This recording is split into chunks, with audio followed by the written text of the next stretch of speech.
Evangelho de Lucas, capítulo 23, 33 a 43, página 1382. Quando chegaram ao lugar chamado Calvário, ali o crucificaram, bem como aos malfeitores, um à direita, outro à esquerda. Contudo, Jesus dizia: Pai, perdoa-lhes, porque não sabem o que fazem. Então, repartindo as vestes dele, lançaram sortes. O povo estava ali e a tudo observava. Também as autoridades zombavam e diziam: salvou os outros, a si mesmo se salve, se é de fato o Cristo de Deus, o escolhido. Igualmente os soldados o escarneciam e, aproximando-se, trouxeram-lhe vinagre, dizendo: se tu és o rei dos judeus, salva-te a ti mesmo. Também sobre ele estava a epígrafe em letras gregas, romanas e hebraicas: este é o rei dos judeus. Um dos malfeitores crucificados blasfemava contra ele, dizendo: não és tu o Cristo? Salva-te a ti mesmo e a nós também. Respondendo-lhe, porém, o outro repreendeu, dizendo: nem ao menos temes a Deus, estando sob igual sentença? Nós, na verdade, com justiça, porque recebemos o castigo que os nossos atos merecem, mas este nenhum mal fez. E acrescentou: Jesus, lembra-te de mim quando vieres no teu reino. Jesus lhe respondeu: em verdade te digo que hoje estarás comigo no paraíso. Palavra da salvação, graças a Deus. O Natal da sombra à luz. Na Páscoa a gente poderia dizer da morte à vida, à ressurreição. E depois, o cume desse processo pascal, 50 dias depois, o momento do Pentecostes. E a gente poderia dizer que somos levados nesse período das cinzas, da quarta-feira de cinzas, ao fogo do Pentecostes. Então, nesse caminho que fazemos, em tudo percebemos esse movimento que vai ao mais profundo da humanidade e se eleva ao mais profundo da divindade.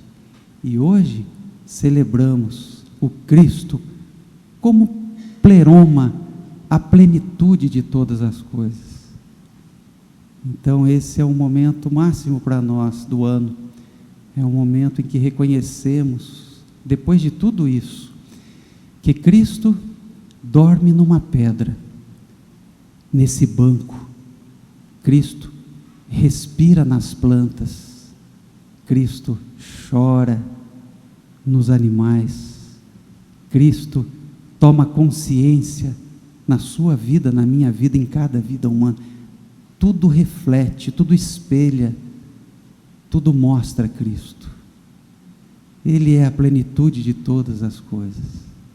Mas o texto que lemos diz que nos levou para o Gólgota, nos levou para o lugar chamado Caveira, um lugar de incompreensões, de achaques, um lugar de humilhações, um lugar de gozações, um lugar em que, vejam a cena, colocaram como epígrafe acima da cruz de Jesus a expressão: esse é o rei dos judeus. Uma brincadeira, uma grande ironia.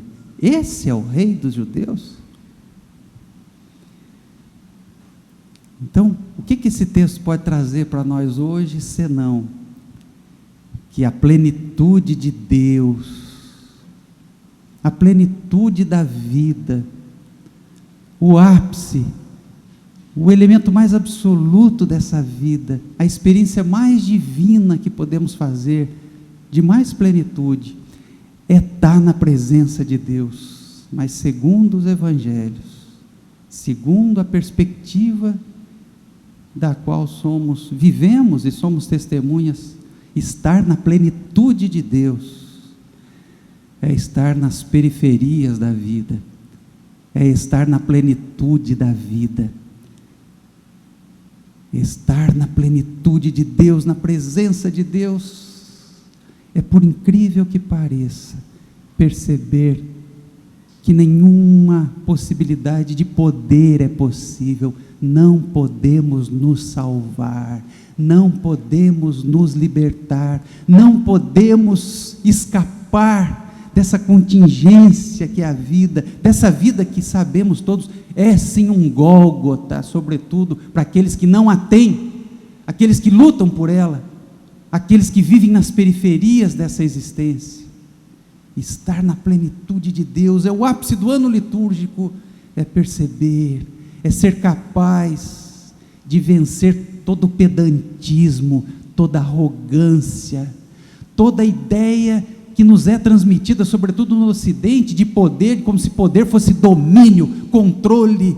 É abrir mão de tudo isso e é perceber que a presença de Deus é a gente sentir a nossa mais profunda humildade, que não se revela na voz do povo nesse texto, não se revela na voz da autoridade nesse texto, não se revela na voz nem de um dos prisioneiros que está ali também, esfarrapado como Jesus, que se revela num dos ladrões, à direita e à esquerda. Não sabemos, talvez seja interessante não sabermos se à esquerda ou à direita, para que não façamos mais um partido, mas um deles é capaz dessa experiência ao dizer: cara, eu estou vendo que você não tem nada mesmo, você não tem poder nenhum, que é uma grande humilhação que você está vivendo, mas lá no fundo do coração ele diz: mas se você tiver um reino e reinar sobre alguma coisa, e se esse reino um dia vier, lembra-te de mim, lembra-te de mim. E Jesus diz para ele: amém. A palavra grega para dizer assim, em verdade. Como se a plenitude de Deus no Evangelho de Lucas, nesse texto, como se o ano litúrgico, o ápice, o máximo que podemos chegar, fosse exatamente essa luz, essa constatação, essa transparência, e perceber o que é essencial nessa vida. Em verdade te digo, hoje estarás comigo no paraíso. Lembra muito dos meninos lá na porta do templo chamado Formosa: eu não tenho ouro, eu não tenho prata, eu não tenho poder, eu não tenho nada, eu sou um perdido nessa vida, eu sou um frustrado nessa vida, mas o que eu tenho, isso eu te dou. Levanta, meu amigo. É isso, gente. Esse é o máximo, é a gente estar conectado com essa vida, a gente está conectado com essa potência criadora, que não significa necessariamente ouro, honras, reconhecimento, poder, glória. É esse não ter nada, que é ter tudo, esse estar vazio de todas essas coisas poderosas e ao mesmo tempo profundamente potente, nessa palavra, nessa experiência, capaz de salgar a nossa vida, e viver isso, é abrir mão desse lugar de autorreferência, é abrir mão desse lugar de se auto-salvar, de se auto-sustentar, de se auto-cuidar, se abrir, e se dar, e se oferecer. E acho que nessa igreja, há 50 anos, do ponto de vista institucional, talvez seja do ponto de vista da nossa história, a ponta mais visível dessa vontade que temos de não olhar para nós, mas de abrir a nossa igreja, abrir o nosso peito, abrir as nossas janelas, abrir as nossas instalações e dizer para esses pais, para essas crianças, Pavãozinho, Vidigal, Rocinha, a comunidade aqui da Cruzada de São Sebastião, que é o nosso grande público, né, que nos pede, então, lembra de nós, né?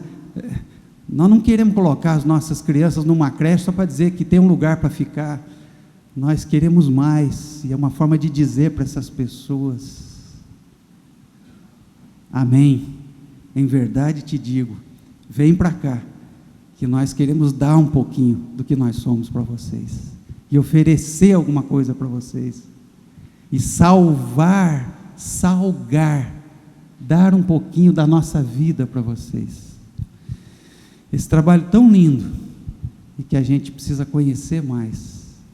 E aí está a plenitude de Deus, quando saímos de nós mesmos e vivemos dando uma resposta humilde, sincera e nas nossas possibilidades aos reclamos, às angústias, aos gritos, sobretudo das periferias existenciais desse mundo. São tantas. Então hoje vamos conhecer um pouquinho o que acontece aqui no dia a dia desse projeto, que é a nossa vontade de viver essa plenitude de Deus, acolhendo essas crianças e salgando um pouquinho a vida delas, dos seus pais e dos seus familiares. Que Deus nos abençoe nessa proposta, nessa possibilidade, porque o absoluto, o melhor, o ápice, o último domingo do ano é Deus, mas Deus em nós não é glória, não é poder, não é subir. Deus em nós é servir, é se abrir.